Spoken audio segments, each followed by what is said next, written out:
Assalamualaikum warahmatullahi wabarakatuh. Innal hamdalillah nahmaduhu wa nasta'inuhu wa nastaghfiruh wa na'udzu billahi min syururi anfusina wa min sayyiati a'malina. May yahdihillahu fala mudhillalah wa may yudlil fala hadiyalah. Asyhadu an la ilaha illallah wa asyhadu anna Muhammadan abduhu wa rasuluh la nabiyya ba'da. Allahumma salli wa sallim ala nabiyyina Muhammad sallallahu alaihi wasallam wa ala alihi wa sahbihi wa man sara ala nahjihi ila yaumiddin, amma ba'd. Ayo ikhwah, kajian akhlak kita ganti hari ini, yaitu mengenang hijrah. Karena kita sudah masuk tahun baru hijrah, maka pagi ini materi tentang hijrah. Sekarang kita sudah di tanggal 2 ya. Jadi inilah materi hijrah ditinjau dari perspektif perjuangan Islam. Dalil-dalil tentang hijrah. Pertama, kita dapati dalam surat 2 ayat 218. A'udzu billahi minasyaitonir rajim.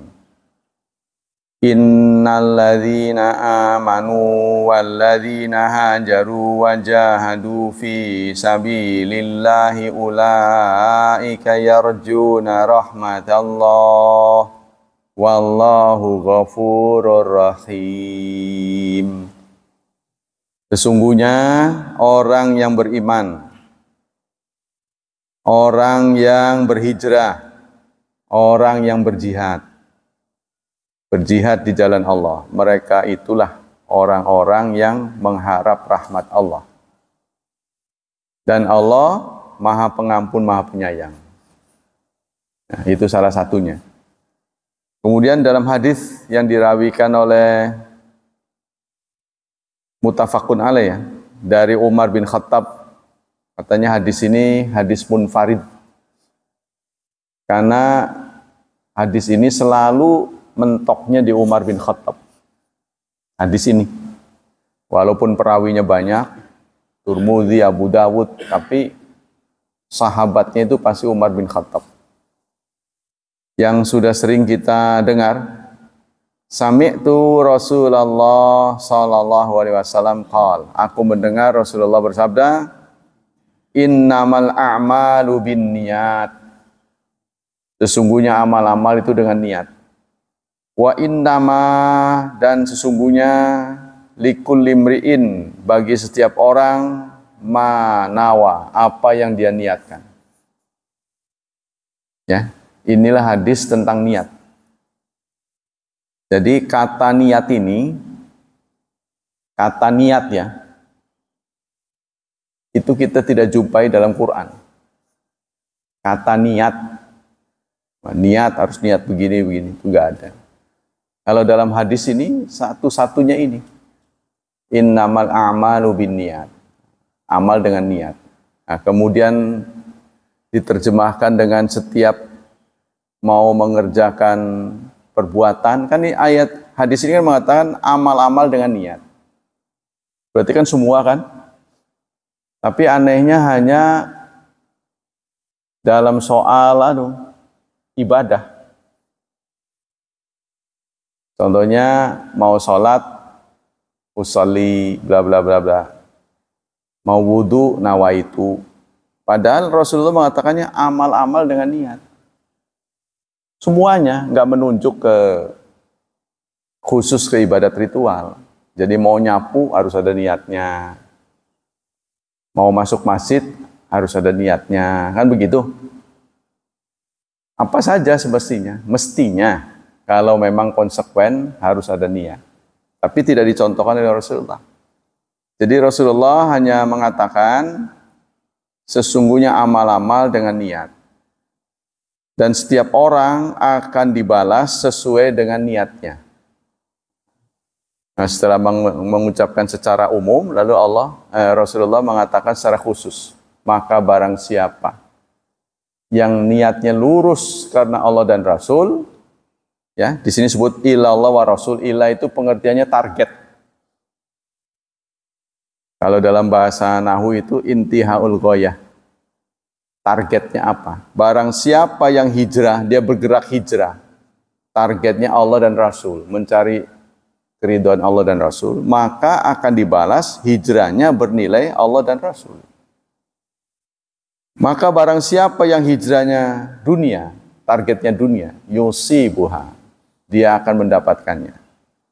Atau perempuan yang kihuha, dia akan menikahinya. Maka hijrahnya ila mahajara ilaih, tergantung niatnya. Sebenarnya ucapan ini disampaikan oleh Rasulullah karena nyindir sebenarnya. Ya, ada sahabat yang lagi kasmaran. Sahabat yang lagi kasmaran. Susah diajak hijrah. Tuh. Susah diajak hijrah. Tapi dalam suatu kesempatan perempuannya hijrah duluan. Dedemennya itu, kekasihnya itu. Maka berkirim suratlah si perempuan itu. Ini asbabul wurud. Karena dia sudah tiba di Madinah. Kalau memang kamu mencintai aku, maka hijrahlah, gitu. Pindahlah ke sini. Ya nggak mungkin saya ke situ. Gitu. Maka dalam acara hijrah ini kebetulan bersama Rasul, karena Rasul kan hijrahnya belakangan, sahabatnya duluan. Nah, dia bareng Rasul. Rasul kan tahu, ya, diberitahu oleh Allah isi hati orang. Orang ini niatnya memenuhi panggilan kekasihnya. Nah, maka keluarlah hadis ini. Tapi karena ini nuansanya negatif, kadang-kadang asbabul wurud ini nggak dibawa. Sebenarnya nyindir. Jadi ada yang kebetulan angel tuh. Orang-orang udah pada berangkat, dia mah terbin terakhir. Ikut Rasul. Nah, Rasulullah nyindir. Barang siapa yang niatnya perempuan, nanti dia dapat. Nah, ini katanya. Mana hijrah secara bahasa itu ada 5. Pertama, hijrah itu diambil kata ha, jim, dan ro, ya. Artinya menjauhi. Ya. Taba'ada, artinya taba'ada, menjauhi. Yang kedua, taroka, meninggalkan. Yang ketiga, hajara jauzu zaujatahu, menyingkir. Nah, ketiga pengertiannya menyingkir. Contohnya, i'tazala anha walam yutalliqha, hajara zauju zaujatahu. Seorang suami menghijrai istrinya. Itu artinya dia menjauhinya, menyingkir dari istri tapi tidak dicerai.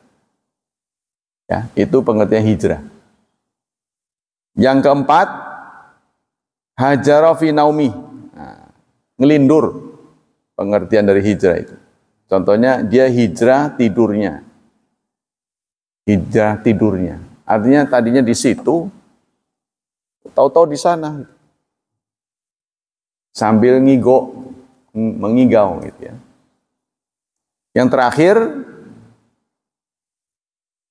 pengertiannya itu panas yang luar biasa. Hajaran nahar. Nah, ini menurut bahasa. Menurut syariat, ya, menurut syariat, apa hijrah itu? Hijrah itu adalah migrasi atau eksodus Rasulullah bersama sahabat, ya, dari Mekah ke Madinah pada tahun 13 Hijriah, pada tahun 13 kenabian. Migrasi atau eksodus Rasulullah bersama sahabat dari Mekah ke Madinah pada tahun 11 kenabian. Yang kedua, perpindahan dari tempat syirik ke Darul Iman. Darul Syirki ila Daril Iman. Pindah tempat. Kalau tadi kan dalam sejarah itu momen Rasulullah pindah. Karena Rasulullah sudah wafat. Nah, bagaimana selain Rasul? Nah, selain Rasul itu artinya perpindahan dari tempat syirik ke Darul Iman. Yang ketiga, perubahan dari yang buruk ke yang baik. Dari yang baik ke yang lebih baik. Dan begitu seterusnya. Menurut Allah dan Rasulnya. Hijrah dalam Al-Quran disebut dalam berbagai bentuk 31 kali disebutnya. Jadi cukup besar ya. Arti hijrah yang kita dapati dalam Al-Quran, tadi kan arti bahasa. Satu, perintah meninggalkan keburukan. Nah, ini terdapat dalam surat Al-Muddathir ayat 5. Warrujza fahjur. Fahjur ini hijrailah. Rijz ini yang buruk, tinggalkanlah. Ya. Yang kedua, berpaling dari istri yang tak patuh.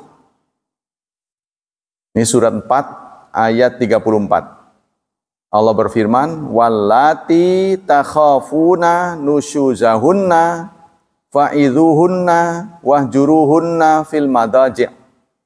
Istri-istri yang kamu takut nusyuz. Nusyuz itu pelanggaran rumah tangga, nggak nurut ya. Pembangkangan dalam rumah tangga itu namanya nusyuz. Fa'idhuhunna, maka nasihatilah mereka. Wahjuruhunna, dan hijrahlah terhadap mereka. Hijrah fil madaji', hijrah ranjang. Ya, jadi artinya kepada suami yang istrinya membangkang, ya, hijrailah dia.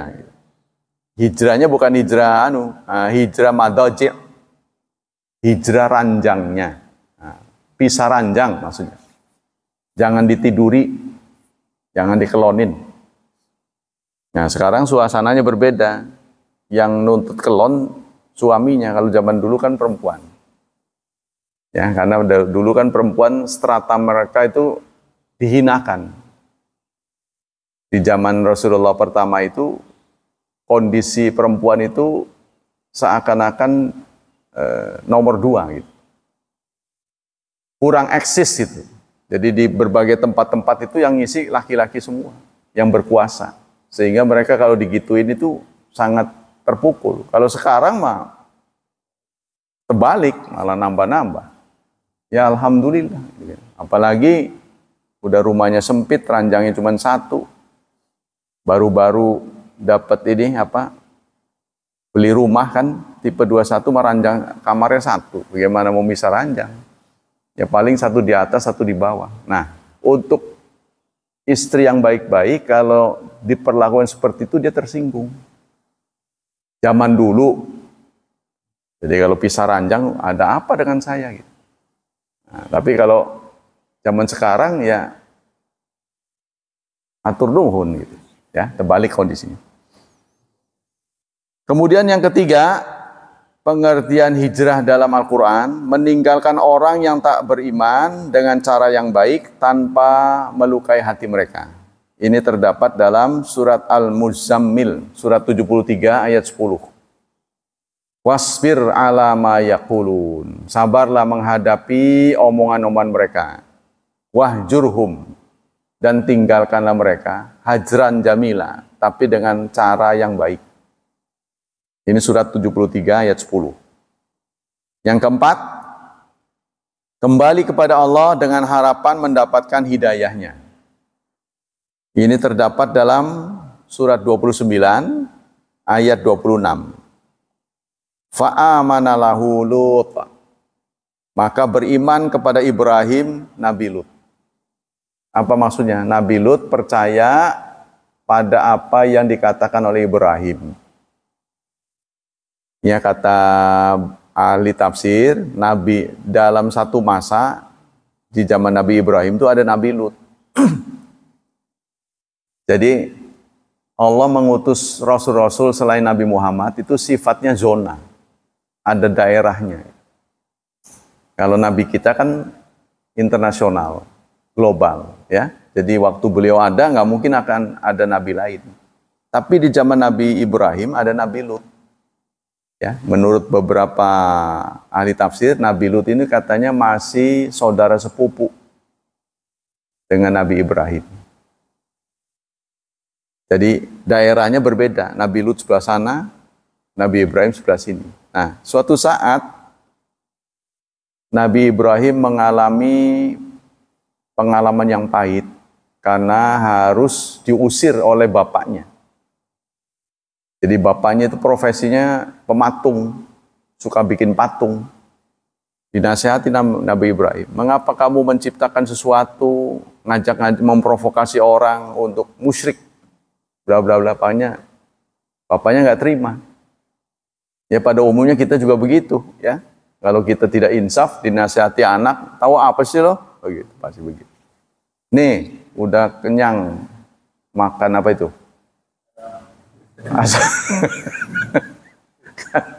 Kita biasa kan begitu ke anak, nasihatin nggak mau, kecuali terpaksa lah. Kalau kita dia punya kita nggak punya, ya apa boleh buat, menang baik. Kan begitu biasanya, ya mudah-mudahan kita enggak. Alhamdulillah kalau sudah kenyang nasihat lah.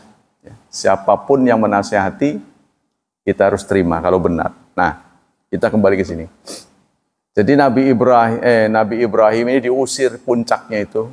Wahjurhum, ada ayat itu. Pergilah kamu dalam waktu yang cukup lama. Wis aja balik-balik maning, diusir begitu. Maka beliau pun mengunjungi Nabi Lut. Ya, kata beliau, inni muhajirun ila rabbi. Saya hijrah kepada Tuhanku. Karena perjalanan Nabi Ibrahim, bayangin, beliau dulu di Mekah membangun Ka'bah kan, tapi makamnya ada di Palestina. Terbayang nggak oleh kita itu betapa jauhnya itu, jaraknya kan jauh itu.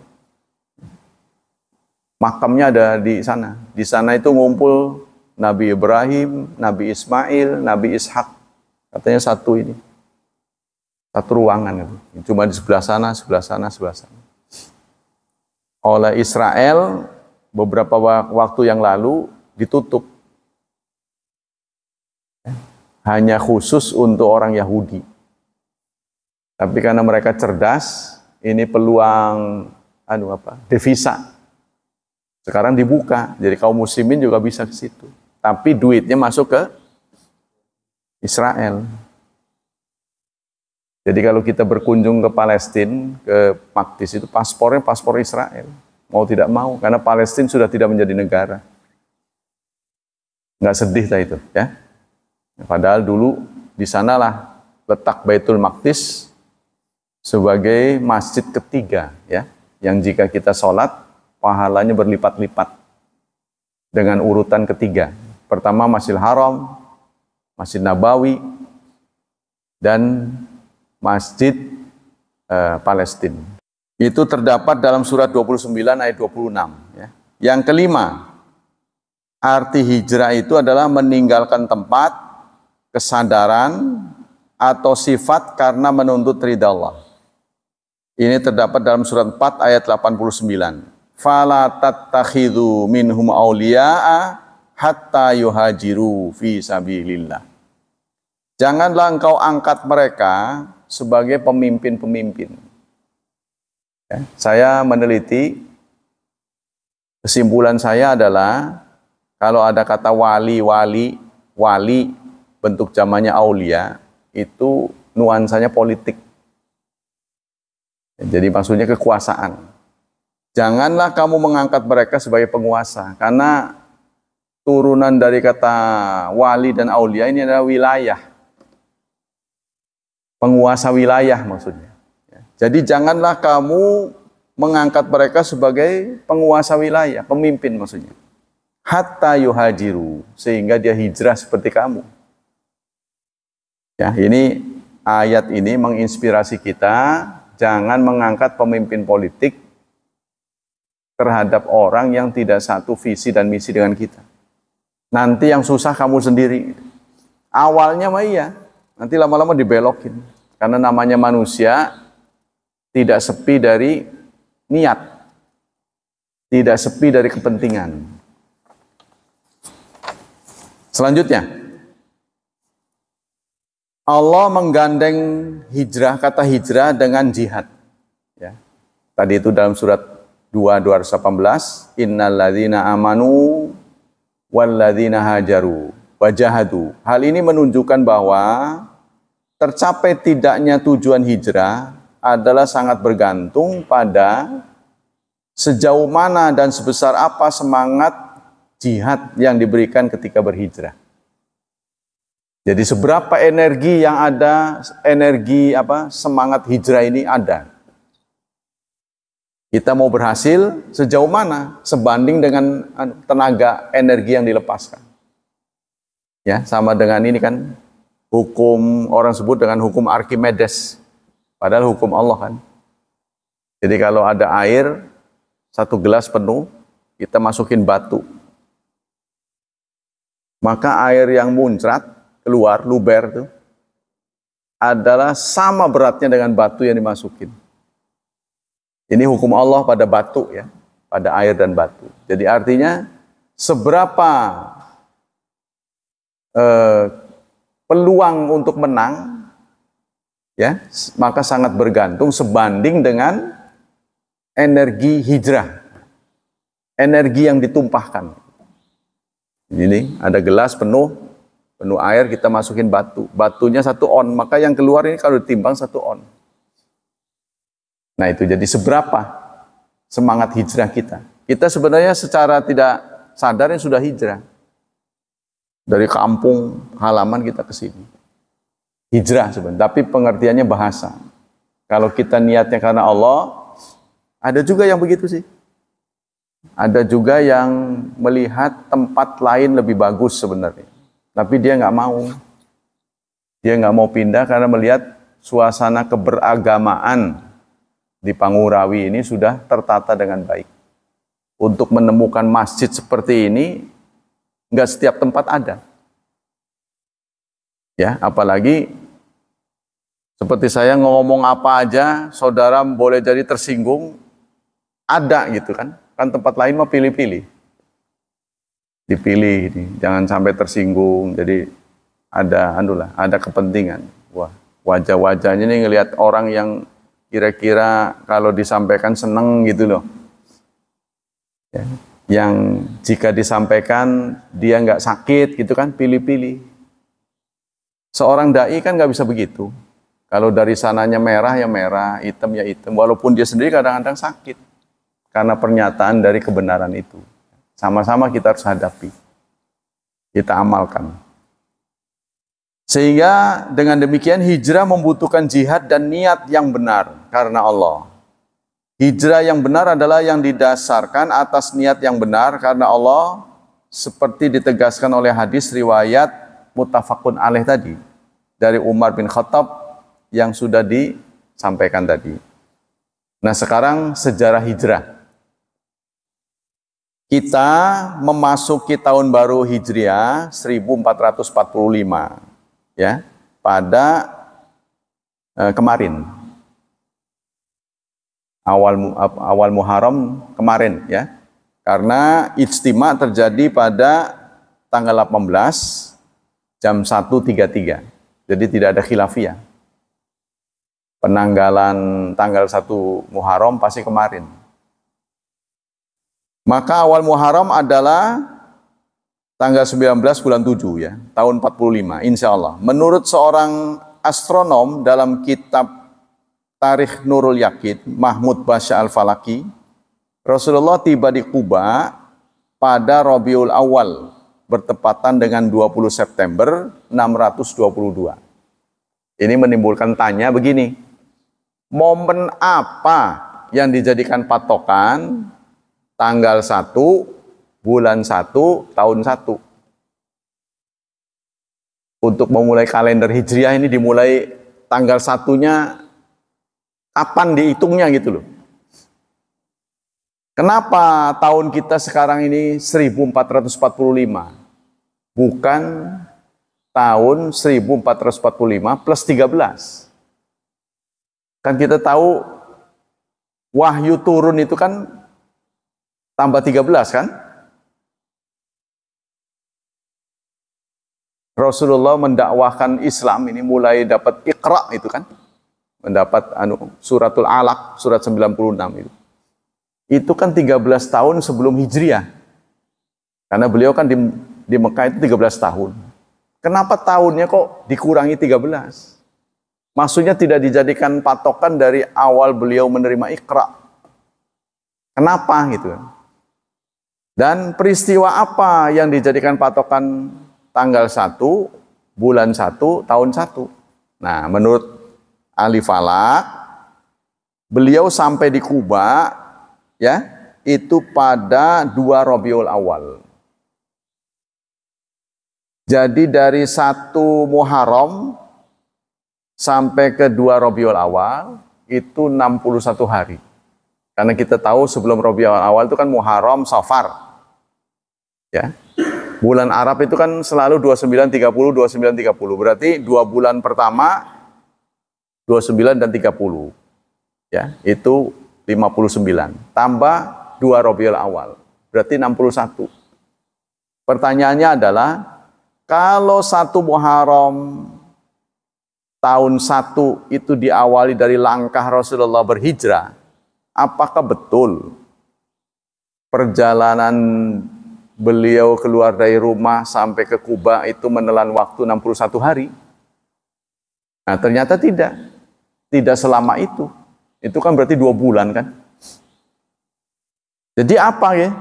Peristiwa apa? Nggak mungkin Rasulullah melakukan suatu tindakan tanpa bimbingan wahyu. Sebab dalam surat An-Najm, Allah Subhanahu wa taala berfirman, A'udzubillahi minasyaitonirrajim wa ma yantiqu 'anil hawa. Dia tidak bicara berdasarkan hawa nafsu. Di sana disebut kata bicara.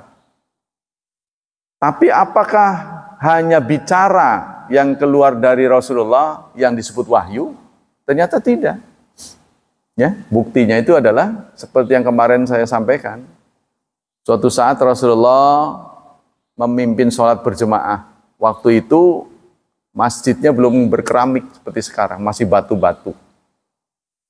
Di tengah-tengah beliau memimpin sholat, beliau melepas sendalnya, kemudian ditaruh sebelah kiri. Melihat Rasulullah melepas sendal ditaruh sebelah kiri, para sahabat ikut. Melepas sendal lagi. Ya, selesai memimpin sholat, Rasulullah menegur, kenapa kalian melepas sendal? Sahabat menjawab, karena kami melihat engkau melepas sendal. Rasulullah tidak mengatakan salah. Enggak salah. Kenapa tidak disalahkan oleh Rasulullah? Itu sikap yang benar. Karena sudah ada ayat, laqad kana lakum fi Rasulillah uswatun hasanah. Artinya cerita ini ingin menggambarkan bahwa kelakuan Rasul pun mendapat bimbingan wahyu. Contoh lain adalah saat beliau didatangi oleh Ummi Maktum, ya, seorang sahabat yang buta. Dalam waktu bersamaan datang berkunjung ke rumah beliau pembesar-pembesar Quraisy. Dalam hati beliau, Ummi Maktum ini sahabat yang sudah maklum dengan saya, tapi ini tamu. Jadi walaupun dia datang duluan, nantilah saya urus tamu dulu. Karena harapan beliau, pemuka-pemuka Quraisy ini kalau didakwai, mereka punya anak buah. Wah, kalau sampai pada sadar ini, alhamdulillah, kan begitu kan? Jadi beliau menomorduakan Ummi Maktum, menyambut tamunya dulu. Sepintas menurut kita benar, karena itu kan teman sendiri, silahkan komaning lah. Ternyata turun surat Abasa. Abasa wa tawalla an ja'ahul a'ma. Dia merengut, dia berpaling ketika didatangi seorang buta. Wa ma yudrika la'allahu yazakka. Dia tidak tahu bahwa Ummi Maktum ini berniat untuk bertanya, untuk mensucikan dirinya. Tuh, gara-gara menerima tamu itu, ya, mengenyampingkan Ummi Maktum, Rasulullah ditegur oleh Allah. Nah, berarti dengan sikap beliau selalu dipantau oleh wahyu. Nah, sehingga masa peristiwa sebesar hijrah ini tidak dibimbing oleh wahyu. Ya, satu saat beberapa sahabat memberikan saran kepada Rasulullah, cepat pindah. Ayo kita cepat pindah. Tapi Rasulullah mengatakan belum diizinkan. Sampai kemudian beliau bergegas menuju rumah Abu Bakar. Sampai sebelum ngomong pun Rasulullah tanya kepada Abu Bakar, ada nggak orang di ruangan ini? Suruh keluar semua. Nggak ada, cuma kita berdua. Nah, disitulah beliau bicara pada Abu Bakar, saya sudah diizinkan hijrah. Jadi ngomongnya pun rahasia. Nah, berarti ini kan mendapat bimbingan wahyu. Kembali kepada persoalan ini. Peristiwa apa yang dijadikan tanggal 1 bulan 1 tahun 1? Nah, merunut kalau dari tindakan beliau keluar dari rumah sampai di Kuba, yang dicatat di Kubanya 2 Rabiul Awal, ini tidak makan waktu terlalu lama. Terlalu lama kalau sampai menelan waktu 61 hari. Berarti ke belakang lagi. Maka para pengamat tertuju kepada peristiwa Bai'atul Aqabah. Bai'atul Aqabah. Seperti kita ketahui, Baitullah ini sudah dikenal, Ka'bah ini sudah dikenal sebagai tempat suci yang suka dikunjungi. Walaupun manasiknya belum sesuai dengan syariat. Ya, jadi orang-orang dari Madinah itu terbiasa datang setiap tahun ke situ di bulan haji. Pada tahun sebelumnya Rasulullah sempat bertemu dengan beberapa orang lalu didakwai, selesai mereka haji. Berhasil, beberapa orang kemudian muslim dalam jumlah belasan. Tahun berikutnya, tahun berikutnya mereka datang dengan jumlah lebih besar. Kalau nggak salah sampai 70-an. Datang menemui Rasulullah, ya, lalu mereka mengadakan pertemuan rahasia. Yang isinya terwujudnya sumpah setia. Bai'atul Aqabah Tsaniyah. Bai'at yang kedua, sumpah setia akan membela Rasulullah. Nah, para ahli sejarah berkesimpulan 1 Muharram tahun 1 itu berasal dari peristiwa ini. Mereka sumpah setia akan membela Rasulullah.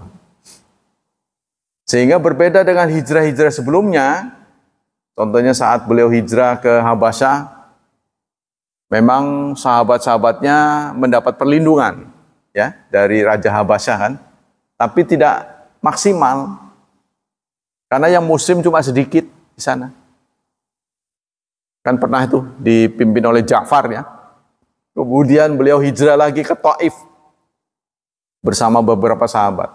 Alih-alih mendapat dukungan, alih-alih disambut, malah disambit batu sampai beliau pipinya berdarah. Nah, kenapa ini? 2 peristiwa ini tidak terlalu maksimal, maka beliau kemudian merencanakan dukungan dulu. Apa yang terjadi kemudian? Berhasil. Ya. Jadi beberapa orang berani mati, itu sudah dibentuk oleh Rasulullah, lalu mereka pulang ke Madinah. Ya.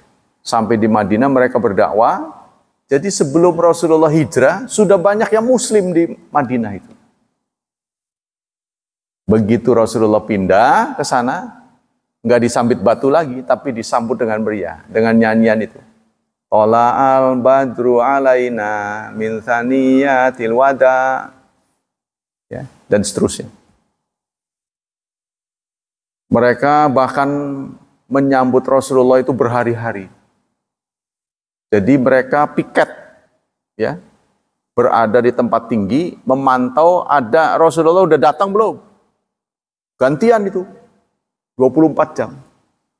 Sampai suatu saat Rasulullah betul-betul datang. telah datang, teriak mereka. Sehingga berbondong-bondong lah, ya, sahabat Ansar menyambut Rasulullah. Ketika Rasulullah tiba dengan ontanya, semua berebut pengen dijadikan tempat, rumahnya dijadikan tempat, berebut. Nah, beda dengan di tempat-tempat lain. Ini dapat sambutan luar biasa. Itu berarti taktik strategi Rasulullah berhasil. Menempatkan orangnya dulu. Ya, kita kan tahu juga kan, contohnya kalau pemimpin mau datang, kan pasukannya turun dulu pas pampres. Jalan kasar menjadi halus. Yang akan menghalangi pengguna jalan bersihin semua. Ya, bisa menjadi tiba-tiba di aspal, tadinya pada rusak. Ini gara-gara pemimpin mau datang. Begitu juga Rasulullah. Jadi semua disambut dengan gembira. Salah satu sahabat yang kemudian beruntung untuk rumahnya ditinggali Rasulullah adalah Abu Ayyub. Abu Ayyub ini kebetulan orang yang susah, tapi dia punya rumah tingkat 2. Karena Rasulullah membiarkan ontanya berhenti. Ya, jadi semua berebut, udah sini aja, jangan diamin aja.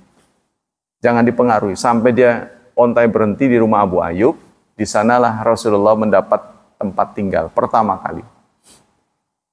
Abu Ayyub kemudian risih meminta Rasulullah tinggal di lantai atas. Tapi Rasulullah nggak bersedia, wong saya numpang udah di bawah aja. Nah, mereka suatu saat ada bejana mereka, wadah mereka itu tertumpah. Dalamnya ada cairan. Oh, mereka sibuk. Pakaian-pakaian yang baru dipakai untuk ngepel.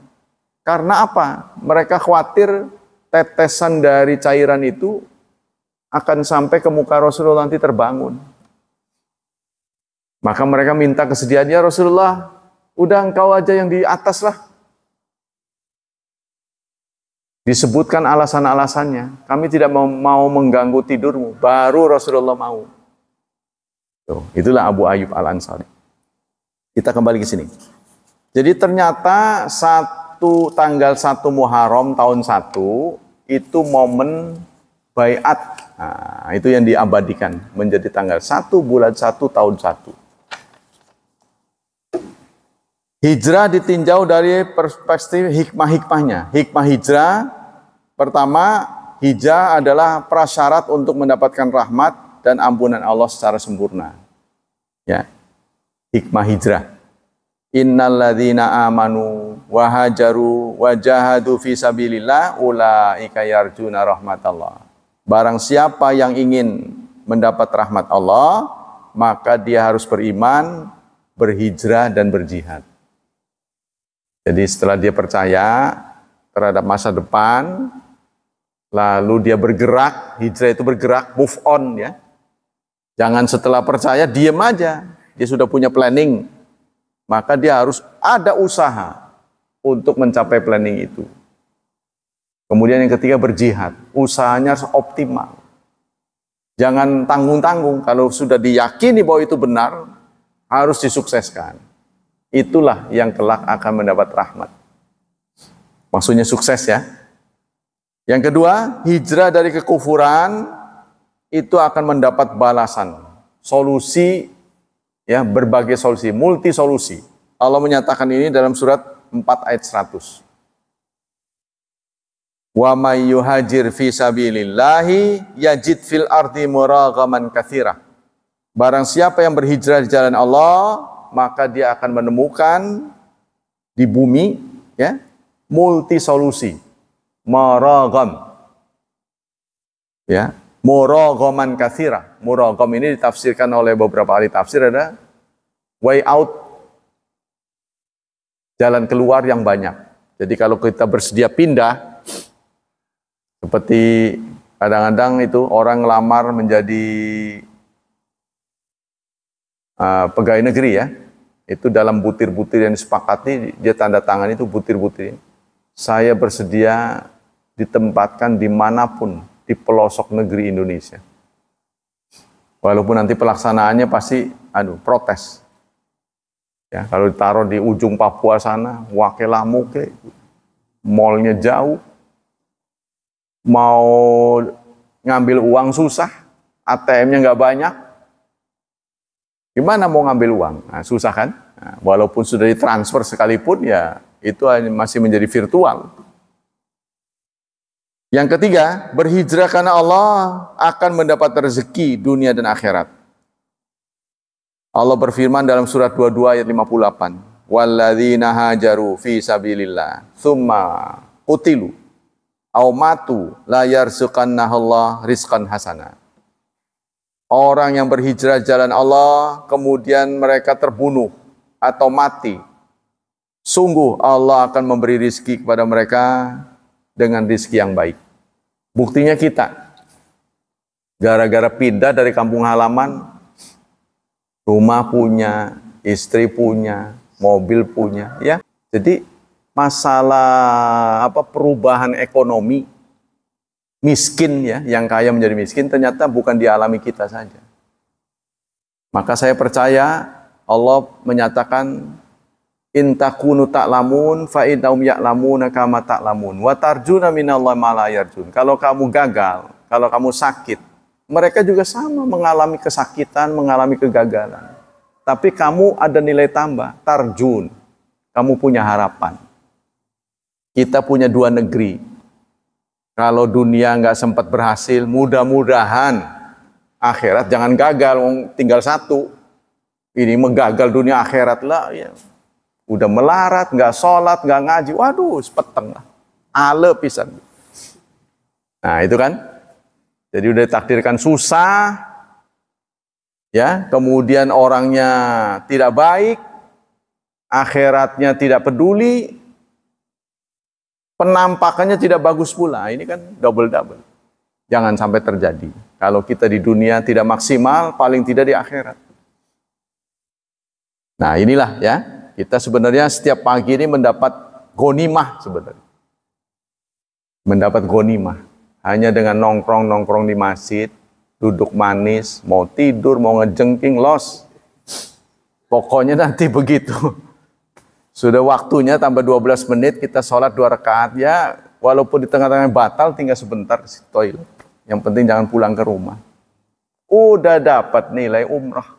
Tahu sendiri umrah itu berapa sekarang daftarnya? Puluhan juta. Ya, tidak cukup 10 juta itu berkali-kali. Dan itu setiap pagi. Nah, tapi virtual.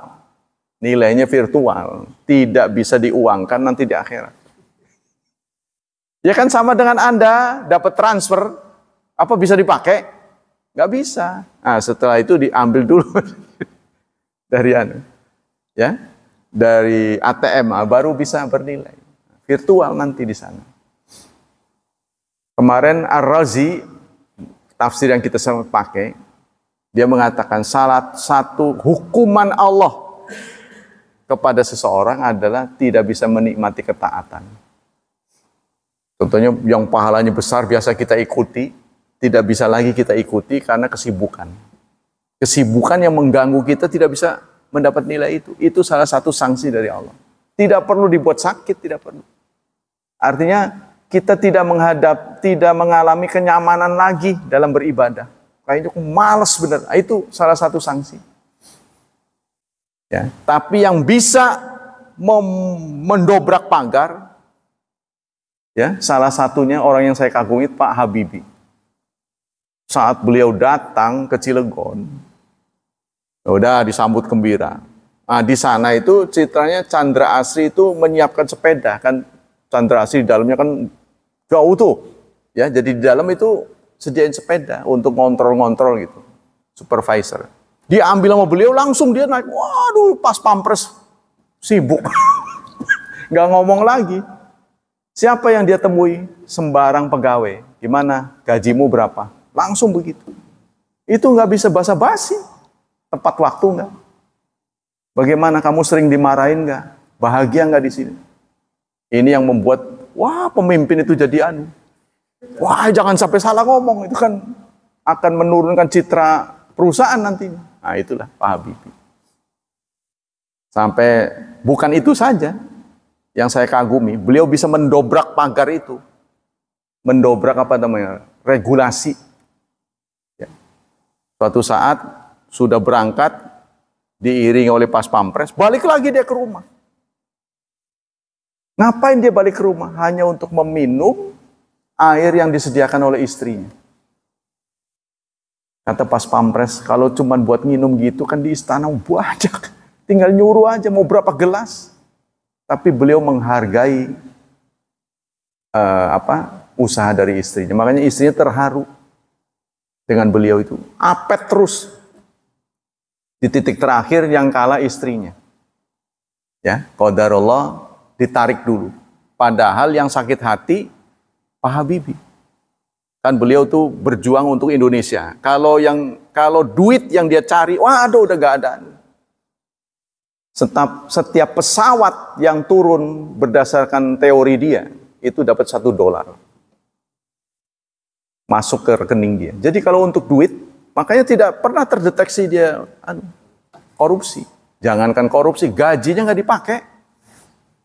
Gajinya ₹1 pun nggak dipakai. Jadi ditaruh di Habibie Center untuk membiayai orang yang kuliah S2, S3. Itu Pak Habibie. Setelah begitu banyak beliau kumpulkan sarjana di PTDI, dibubarin. Mereka kemudian lari ke negeri orang menjadi posisi yang sangat strategis. Jadi direktur, jadi manajer. Itu sarjana-sarjana yang sudah beliau kumpulkan. Seharusnya Indonesia itu sudah menjadi bangsa yang menguasai teknologi tinggi. Seharusnya. Tapi lolos lagi. Kalah Running Man. Gitu. Jadi kita ngumpulin lagi serakan-serakan.